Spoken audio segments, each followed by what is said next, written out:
move it all the way to the right, the highlights are going to dominate. We get more of that orangish brown look. If I move it the opposite direction, the color from the shadows will go into more and more of the image, and we see more of a yellowish green. And so I can do that to kind of try to isolate almost one object from another based on brightness.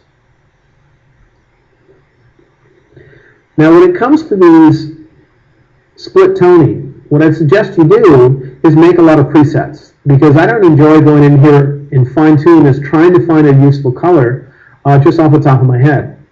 What I usually do is I actually browse the web.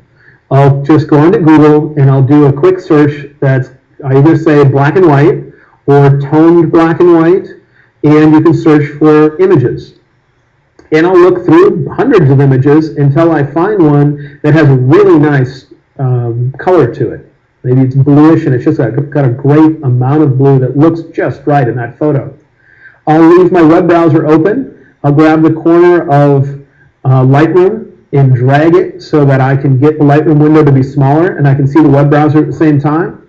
And I will try to find the same color by going through the hue here and figuring out how much saturation it has in that other photo. And I'm just trying to get my photo to match the general tonality and color of the one that I might find in the web browser. So in essence, you can steal somebody's color toning that they applied to an image. And once I found it and I really like what I have, then I can end up going to the left side of my screen where we have presets. And I will create a brand new preset. Put it in a folder. I'd usually have a folder for black and white settings. And then I can come in here and give this one a name. This one to me just looks like a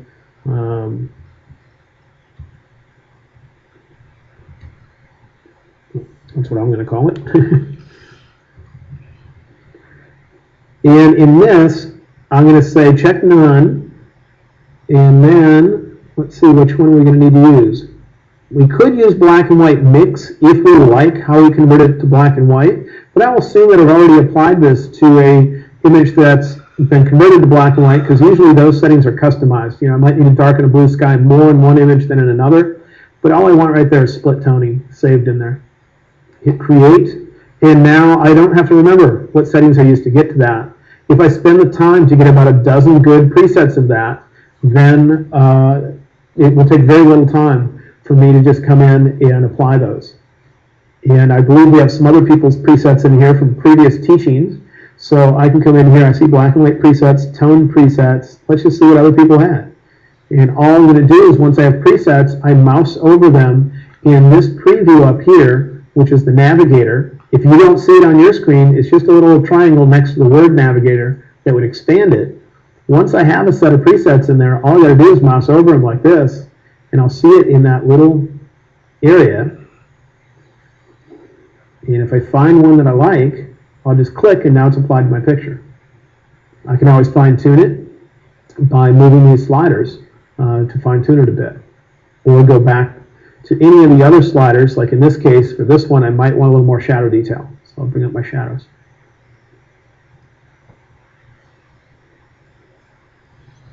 So I find the combination of split toning with black and white gives for a much more pleasant end result. And if I were to spend the time to create a good set of presets for them, then it only takes a few seconds to get the end result that I might like. Now remember though, I had 3 images selected. And so if I go back to the grid by typing G, I should, after a moment, once it updates, we now have 3 black and white pictures. They all have split toning applied to them. And the reason why all 3 of them changed is when I was in the develop module, this little area near the bottom of my adjustment sliders, where it can either say sync or auto sync, was turned on. The little light switch next to it was in the up position. And that means affect more than one picture. If I want to adjust images individually, let's say I was viewing this image over here, which I think is a little on the dark side, but I still had 3 images selected, and for some reason I didn't want to deselect them.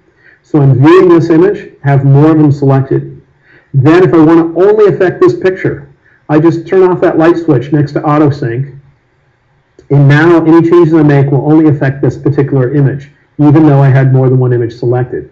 So maybe I come in here and bring my shadow slider up even higher.